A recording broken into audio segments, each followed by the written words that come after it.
Welcome to the An English Coffee Office. Today is September 21, 2025.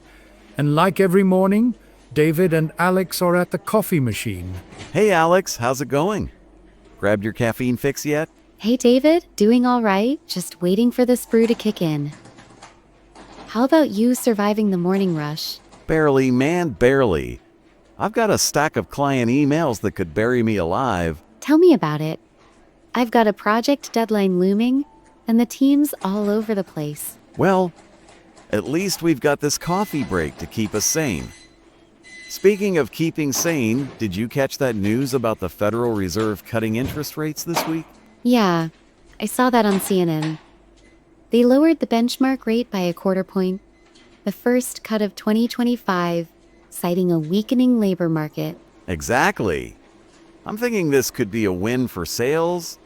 Lower rates might get clients to loosen up their budgets a bit. That's a good point. It could stimulate some spending, though I'm curious if it'll hold up with the job market looking shaky. Yeah. I just hope it means more deals for me to close without having to beg for every penny. You know how tight some of these clients can be. Oh, I know. We could use some economic tailwind on our projects too. Maybe it'll ease up funding for new initiatives. Fingers crossed. Anything that makes my quota easier to hit is a blessing in my book. Same here. Though I wonder if the Fed's got more cuts up their sleeve, or if this is just a one-off. Well, according to the reports, they're signaling 2 more cuts this year. So I'm betting on a little more breathing room for businesses like ours. That's promising. I'll have to dig into how that might impact our long-term project budgets. Do your number crunching magic, Alex. I'm just gonna ride the wave and hope for fatter commission checks. Haha, fair enough. Let's see how this plays out over the next few months. Deal. Hey, switching gears, did you hear about NVIDIA dropping a massive $5 billion stake in Intel? Talk about a power move. I did. Also on CNN. They're becoming a major shareholder alongside the US government, which already took a 10% stake recently. That's nuts, right? I'm over here wondering if my laptop's gonna get cheaper, or if I'll finally get a faster processor for my sales demos. Don't count on a discount just yet. Strategically, though, this could shake up the semiconductor industry, especially with the global race for AI and tech dominance. I get that, but I'm more like, will this mean cooler gadgets for my pitches? I need every edge I can get when I'm out there sweet-talking clients. It might down the line. Big investments like this often push innovation, even if it takes a couple of years to see the results in consumer products. Cool. I'll take any upgrade I can get. Honestly, I'm just amazed at how much cash these tech giants throw around like it's pocket change. It's staggering. It also makes you think about how much power these companies have over the future of tech infrastructure. True. They're basically shaping the world while I'm just trying to shape my sales numbers. Makes my job feel kind of small, you know? I wouldn't say small. Just a different scale. We're all part of the same ecosystem, even if we're not dropping billions. Huh? Good way to put it. Still, I'd take $1 billion or $2 billion to play with if anyone's offering. Wouldn't we all? I'm more curious about how this NVIDIA-Intel tie-up will affect competition in the chip market long-term. Yeah, that's above my pay grade. I just hope it means my tech doesn't crash mid-presentation again. That's the real stakes for me. Let's hope for that at least. It's wild how fast the tech world moves compared to other news, though. Right? One minute it's all chips and circuits. The next it's something totally different. Like, speaking of different, did you see that story about Nepal's prime minister stepping down? Yep, caught that on CNN as well. It came after some intense youth-led protests over a social media ban and corruption issues, with deadly clashes in the capital. Man, that's heavy. I can't imagine a social media blackout.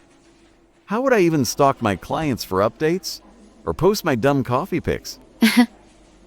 You'd find a way to survive? But seriously, it's a huge deal. Those Gen Z protesters showed how much power they have when they're pushed too far. Totally. mess with their online world, and they'll flip the whole government upside down. Makes me glad I'm just pushing sales numbers and not policies. It does put things in perspective. I'm really curious how Nepal will handle this transition, with so much public unrest still simmering. Yeah, good luck to them.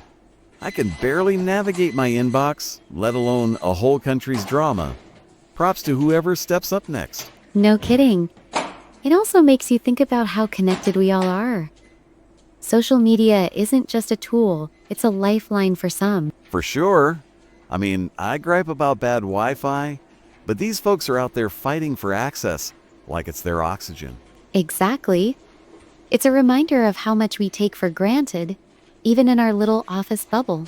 Ain't that the truth? Makes my client complaints seem like small potatoes in the grand scheme of things. Small potatoes or not, they still keep us busy. Speaking of busy, I'm kind of intrigued by how all these stories tie together in weird ways. How do you mean? Like rates, chips, and protests? What's the thread? Well, think about it. Economic moves like the Fed's rate cut affect global markets, which ties into tech investments like Nvidia's, and even social stability in places like Nepal. I guess it's all one big messy web. Kind of like how my sales targets depend on a client's mood, which depends on the economy, and so on. Exactly. It's all interconnected, even if we don't see the links right away while we're stuck in our day-to-day grind. Man, you're making my head spin with all this big picture stuff. I'm just trying to hit my numbers without losing my mind. Fair enough. I just like puzzling out how the pieces fit, even if it's over a quick coffee break. Hey, puzzle away. I'll stick to puzzling out how to charm my next client without sounding like a broken record. You've got that charm down, Pat? Don't worry. I'm more worried about how fast the world's changing while we're just sipping coffee. True. It's like blink and you miss a headline. Gotta keep up or you're left in the dust, right? Right.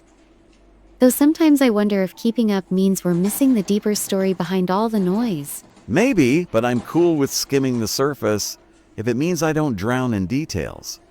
Life's complicated enough with my sales reports. I get that. Still, I might poke around a bit more on that Fed cut, see if there's a ripple effect we're not thinking about yet. Go for it, Brainiac. I'll just hope the ripple means more deals for me and less headaches for you. I'll drink to that. Though I've got to say, these breaks with you always give me a fresh take on things. Same here, Alex.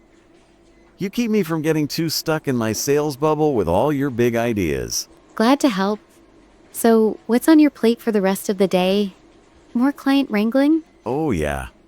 Got a call in like 10 minutes. It's going to be a total circus. What about you? More project chaos? You know it.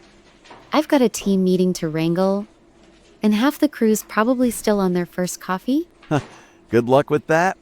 Catch you at the next break to swap more crazy news. For sure. Let's see what the world throws at us by then. Keep your head above water till later. You too, Alex. Don't let those project gremlins get you down. Time to get to work. Don't forget to subscribe and practice your English every day. You'll see how it just keeps getting better and better. See you tomorrow. Hope you have a fantastic day.